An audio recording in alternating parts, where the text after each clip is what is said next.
Hey, what's going on, everybody? Welcome to the CEO Sports Show for January 20th, 2026. I can't believe we're in the 20th day of 2026 already. And I can't believe that the college football season's over and in like 2 weeks, the NFL season's going to be over. But that's besides the point. On today's episode, I am joined by my guy, Tegan Randolph of the Stadium Pulse. How are you doing today, good sir?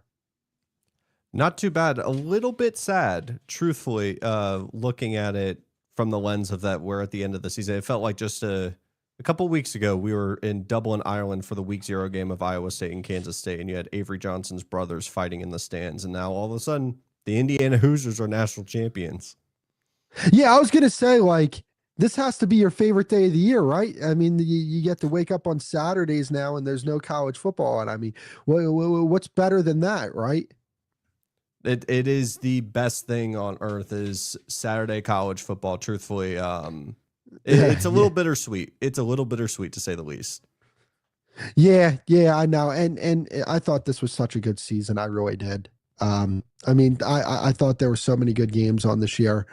Especially like the SEC this year. I thought that was a fantastic conference. And I thought we had a really good national championship game. Like it felt like forever since we've had an entertaining national championship game. But we got one yesterday. And that's where we're going to start off with this. You know, what's crazy to me is Miami lost this game yesterday because of that block punt. Like, I think Miami, especially defensively, they took over the game. Mesidor, Bain, they were fantastic yesterday. That pass rush was getting to Mendoza all day. But they made enough plays, and especially when you look at that special teams play that they made, that was the difference in the game yesterday. You know, because like you could make a case that when you look at the offense for Miami and the defense for Miami, they played better than the offense for Indiana and the defense for Indiana. But that special teams play completely changed the game. So what's your take on the game overall?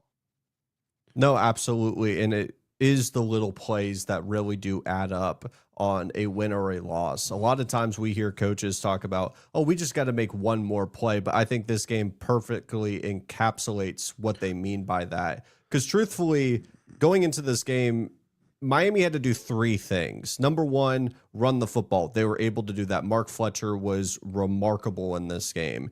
The second thing is, I always say, you know, if we were to put the CD in and maybe there was a world where Miami wins this championship, what were the key plays that we're going to see on that highlight reel? And we got those. The Mark Fletcher run, you had the Malachi Tony 22-yard run for a touchdown. So you checked those boxes, but the critical one that you had to make sure, regardless of anything else, was not shoot yourself in the foot. And that's been the Achilles heel with Miami time and time again throughout this season, was the miscues, whether it was the turnover to win the game at the very last drive, which, I mean, at the end of the day, they put themselves in that position because of, like you mentioned, the blocked punt for 6, a missed field goal, all the little things that stack up over the course of a game. And when you're facing off against an Indiana team that is known for capitalizing on your mistakes, it's a very tough position to be in. I mean, there's 9 points left on the board because of your miscues. Absolutely. And that's the thing, right? Like when it came down to this Miami team, they were so talented this year. And the fact that they didn't win the ACC this year to me is like kind of crazy, and they end up in the national championship. But when you watch the game yesterday, you see why that stuff happens, because situationally they were just not as good as they needed to be to win a game of this magnitude against a team like Indiana. No, absolutely. And to your point, I mean, even last year, Ohio State, with all their talent, didn't make it to the Big Ten championship. I mean, we've had back-to-back seasons where these incredibly loaded rosters don't get to the conference championship. But if you just get the right spark happening in the college football playoff, you can go on runs like this. And it's truly remarkable what they were able to accomplish, because let's not forget, just a couple months ago, the conversation was, should Notre Dame be in? Should Miami be in? And even though I fully believe that Miami had earned the right to make it, a lot of people pushed back on that. And those little decisions clearly could have had Miami not even make the national championship because of that decision. But I'm glad they got the opportunity. And we just got to talk about it. Like, Ruben Bain and Mesidor. Those are going to be just NFL stars. Those guys are ridiculous. Yeah, well, like Mesidor he's a first round draft pick. I don't know. I think once we start getting further along in the draft process, he's probably going to be a first round draft pick. Like, no doubt about it. I would love if the Cowboys drafted him, to be 100% honest with you. They need pass rush, and he fits everything they need. But yeah, no, it's interesting because Miami to me is a team that when you look at their talent, they can compete with anybody in the country. But they can also find themselves in a situation where they lose those games to, I believe it was Virginia and Louisville, because of Louisville and SMU. Louisville and SMU. I'm sorry about that. Louisville and SMU. And the reason why they lose those games is just because situationally they're not as good as they need to be. And you saw it yesterday. And that's why they lost this game yesterday. And, you know, like, do I think this is like the end of the road for Miami per se? Like, yeah, they're going to be losing a lot of talent next year, but I think Miami as a program is heading in the right direction. Like, obviously they added Darian Mensah, but like when you look at this game in particular, the guy to me that I thought was outside of Bain and Mesidor, the best player on that Miami team might have been Malachi Toney. Like, he was incredible yesterday, I thought. No, absolutely. And to your point, I don't think Miami is going anywhere. I don't think Miami is a team that we'd look 5 years down the road and damn, that was really their opportunity. Like, to give an analogy to the NFL, I feel like that's going to be the case with the Houston Texans, where we look 5 years down the road and say, damn, that was their opportunity to really make it. I don't feel the same way with Miami. Even though they are going to be losing a lot of their key pieces, I feel like what we were able to see are really important things to having a continuous contender. We saw the evolution with Mario Cristobal, a coach that I had been very critical of, clearly matured and is getting better every single season in terms of building a culture and managing the game. And then to your point, I mean, let's not forget Malachi Toney, a freshman. He is not a junior. He's not about to enter the NFL draft. He is playing this well of football as a true freshman. And if you're identifying talent of that caliber, I have the complete faith that Miami is going to be able to reload and not rebuild. Yeah, Malachi Toney. I'm not even exaggerating when I say this. Sometimes people will, get a little ahead of themselves. He's Tyreek Hill 2.0. Like, he's as good of a player as you're going to find in college football right now. That kid is sensational. Not like, to me, like when we looked a year ago, you looked at Jeremiah Smith and you were like, yeah, that's like Julio Jones, one of those type of guys. I wouldn't say Malachi Toney's that, but he's not far away from that, to be 100% honest with you. Like, with what, especially in the playoffs, like what he did, he is as dynamic of a player as you're going to see in college football. Absolutely. I think you can make an argument he is what we thought Ryan Williams was going to be. I mean, obviously both, true freshman phenoms, but at the end of the day, you could really see that one is much better at catching the football and both have incredible abilities after the catch. I think you could definitively say that Malachi Toney is the second best wide receiver in college football at such a young age. It's just ridiculous to think about. And then you throw in the fact of what you talked about earlier. Darian Mensah could very easily become the playmaker that they didn't have at the quarterback position. Credit to Carson Beck. I think a lot of people harp on him for being a game manager. There's nothing wrong with being a game manager as long as you acknowledge that he's not better than what he actually is. I mean, not to make an Eagles reference, you know what I'm talking about, but nonetheless, nonetheless, Darian Mensah is a true talent that could launch himself into first round contention and be a true playmaker. And Malachi Toney, if that's the building blocks that we're working off of, maybe even a Jordan Seaton at Colorado, that's a real offense that you don't have to work around your quarterback. You can work with your quarterback.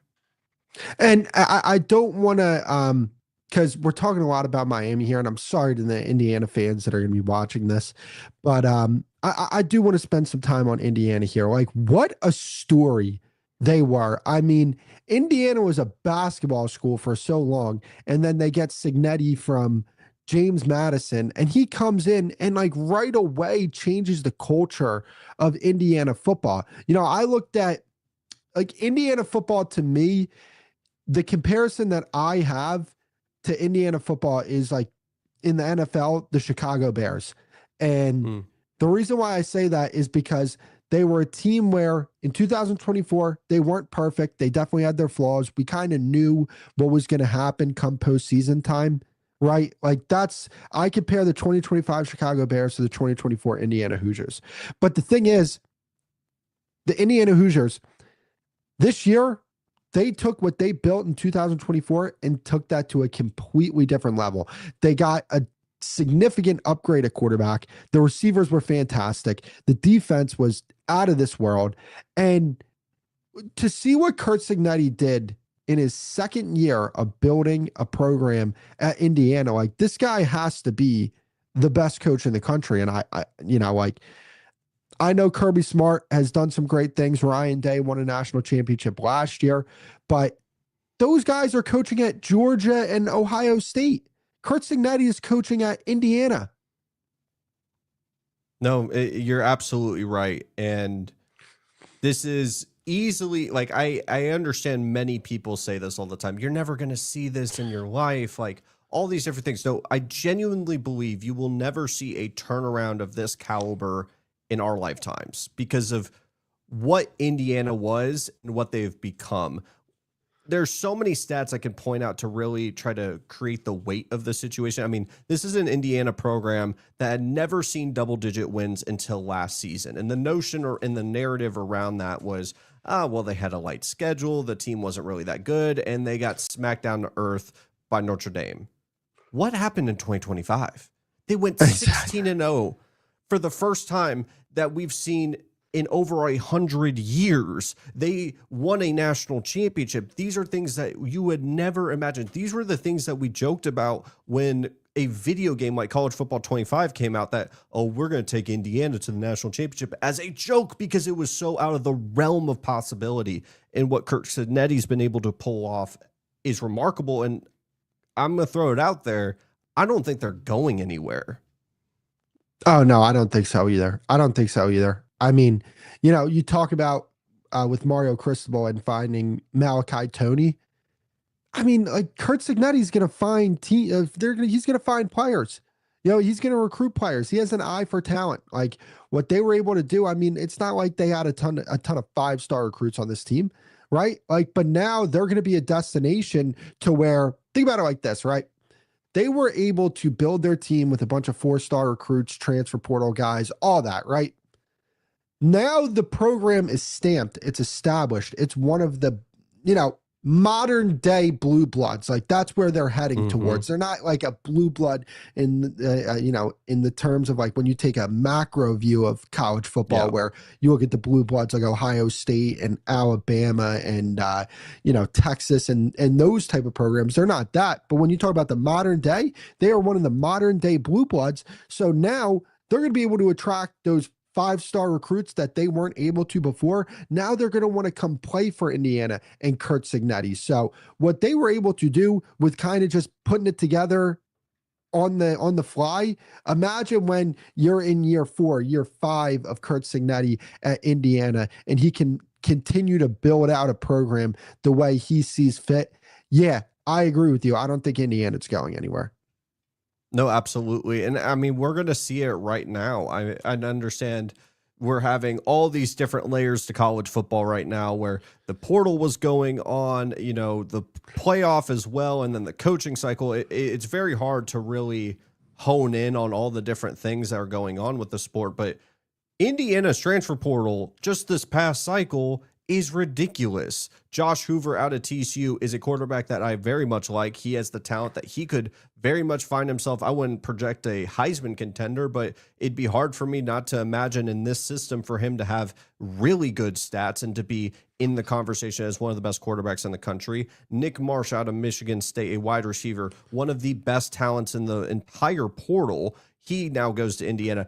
All those little building blocks that you mentioned of now they're going to elevate the talent, because the ceiling right now with 3 stars, let's call it spade. They broke the metric that was the blue chip ratio, the composite of 4 and 5 stars on a roster. No one's been able to do this.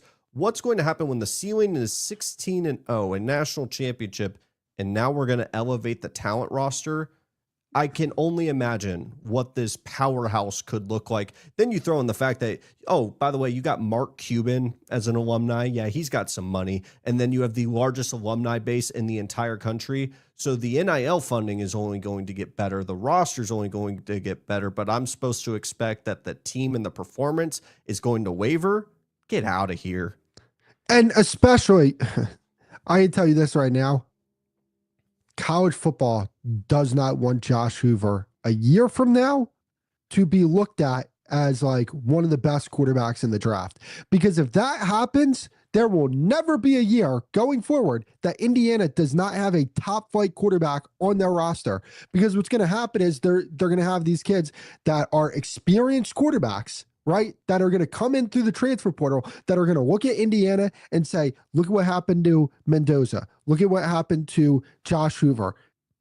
I can be the next one of those guys. And look, Josh Hoover is extremely talented. There's no doubt in my mind, now he's playing with Indiana and Kretschman. What's going to happen in a year from now? We could be looking at him as a legitimate first-round draft pick and see him improve his stock drastically. Fernando Mendoza was not like when we were talking about quarterbacks at the beginning of the year for the number one overall pick in the NFL draft. Nobody was talking about Mendoza as the number one pick. Nobody. And there's nobody that will tell you he won't be the number one pick in this upcoming draft outside of the people that are saying, and rightfully so, the Raiders should not draft a quarterback because their team is so awful. They need to continue to build their team and they need to trade back. Okay, fine. If that's your take, that's your take. But everybody knows Fernando Mendoza is going to be the number one quarterback taken off the board in the NFL draft. And we did not look at him that way coming into the year. People were talking about Garrett Nussmeier. People were talking about Arch Manning. People were talking about Cade Klubnik. But it was Mendoza that really was the one that improved his draft stock to such a point where he is now flat out undeniable.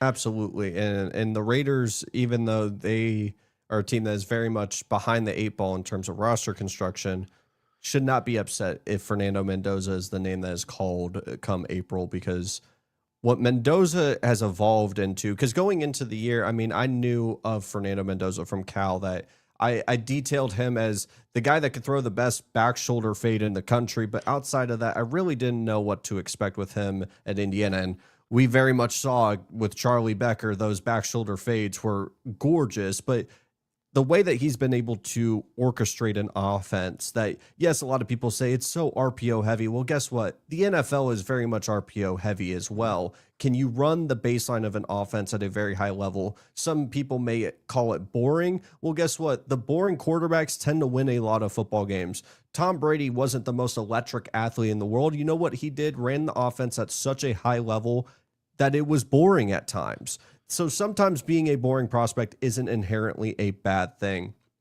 And to your point, man, if you see Josh Hoover, a guy that I think is a very good player, but needs to be corralled down and focused, if he's able to run that offense at a super high level, why wouldn't I think of Indiana as the top team to go to every single time if I'm a quarterback that's wanting to find a better situation?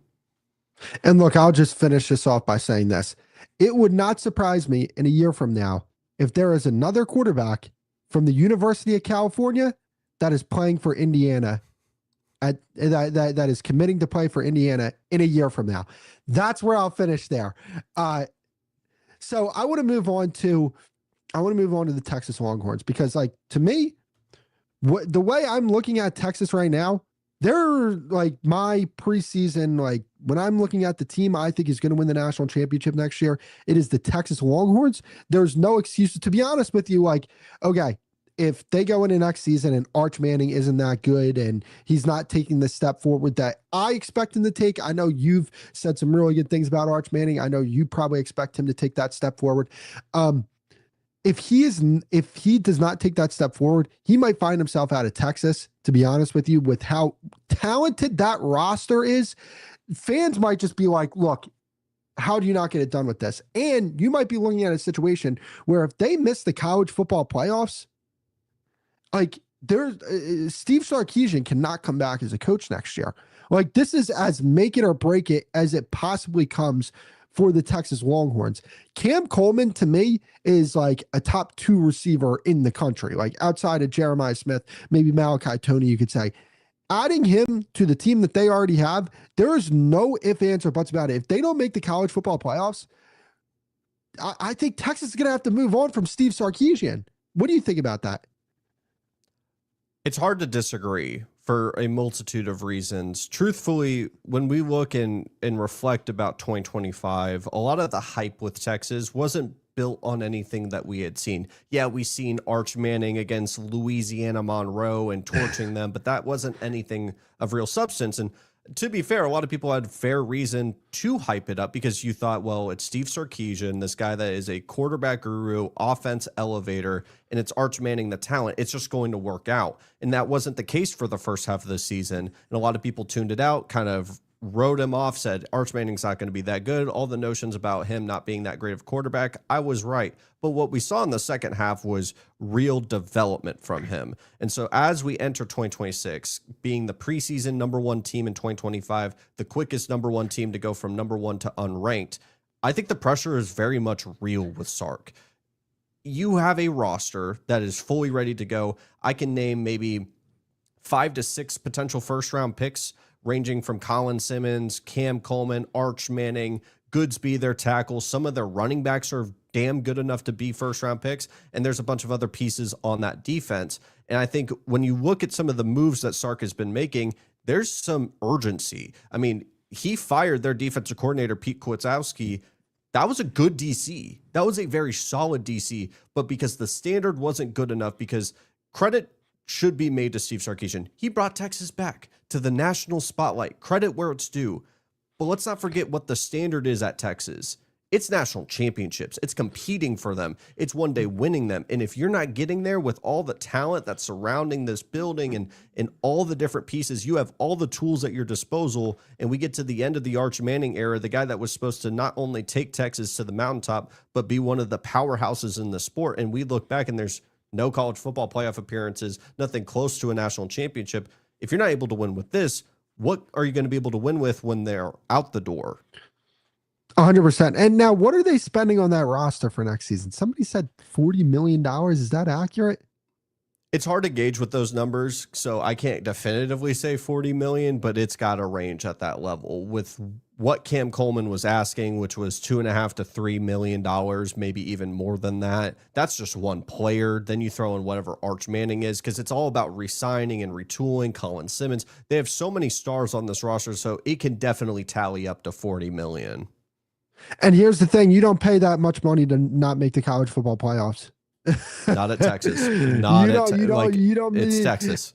I don't even care if it's Texas. I don't care where it could be. Kentucky. You do not pay that type of money for a roster to miss the college football playoffs, but especially at Texas. Like he is on his seat is flaming hot because of the resources that they put into that football team. But you want to know what? If I'm a head coach, I wouldn't want it any other way, because there's a lot worse situations. Yeah, there's a lot worse situations you could be in. I think, honestly, I didn't buy into the Texas hype going into the season. I really didn't. Like, there's videos on this channel where I said, I'm not 100% bought in. I picked Ohio State to beat them week 1. And that was even like going into that game, I said Texas was going to win. And then I really broke it down. I'm like, hey, I think Ohio State's going to win. But that's like where I thought of them. I did not buy the hype for Texas at all this year. I said like they were at best a second tier contender in the country. And granted, I did say Clemson was going to win the national championship. So it's not like I was right on all my takes, but I think it's different with Texas though this year. I really do. I mean, Colin Simmons to me, we talk about Jeremiah Smith and we talk about these great players in the country. Colin Simmons has as strong of an argument as anybody else in the country to be the best player in the country. Like, that guy is a flat out difference maker. And then you go add another difference maker. Like, and the thing is about them, they have difference makers at the premium positions. If people don't know out there, they call them the money 5 positions, premium positions. That's quarterback, wide receiver, offensive tackle, defensive end, and cornerback. That's the premium positions. They have difference makers at all those positions pretty much. Yeah, Arch Manning, Cam Coleman, Colin Simmons. Is Seaton? Is he still? Is that still a thing? I don't think he's in contention for it. I think he may end up going to Miami. But they still have Gooseby there. Goodsby. And I mean, that's the thing, right? Like they have difference makers at premium positions. So to me, Texas, like there is no ifs, ands, or buts about it. Like to me, like national championship is absolutely obtainable for them next year, but they need to find themselves like at minimum in that Final Four. And if not, like I think Steve Sarkisian like keeps his job, like even if they lose in the first or second round in the playoffs. But then you're going in that season and that seat is hot, like super hot. But if they miss the college football playoffs, there's no ifs, ands, or buts about it. Like, can't have that. Yeah. And there's been rumors, nothing of real substance, but discussions of him potentially wanting to go to the NFL. And usually that's setting the stage of, having an exit plan if things go south. But I think with all the moves they've made this offseason, it is a desperate team and a team with a ton of urgency. And we'll see how that goes. I mean, we usually think that the desperation and urgency will yield positive results. But if you just go look at LSU, they had all the pressure in the world to execute and they crumbled. So, and that may be the Aggie in me talking, but nonetheless, I think that this is a make or break season for Texas. Would you have them as your early, like right now, like just predict who you think that I'm not going to hold you to it. Who do you think is going to win the national championship next year? Yeah, it's difficult not to say Texas. I mean, Oregon's obviously in contention with Dante Moore returning, and then Notre Dame is going to be one that has just such a cakewalk of a schedule, so they're going to be very highly regarded as one of the top teams. But I just think, to your point, the money positions, right? Like if they get a little bit better offensive line play, the wide receivers actually catch the football. And Arch Manning doesn't have to make this monumental leap to Heisman contention, but if he's just 20% better than what we saw in the second half of the season, that offense can be humming with the two running backs that they added. And then their defense is going to be more aggressive and have, I think, the best player in the country. So it'd be hard for me not to think that they could win the whole thing. And I would probably project them as the early favorite right now. And like the thing is, when it comes to Texas, like they had some big wins this year. Like they really did. And now, like Arch Manning, he has a year under his belt. And like you see it with Arch, he is a talent. Now he needs to put it all together.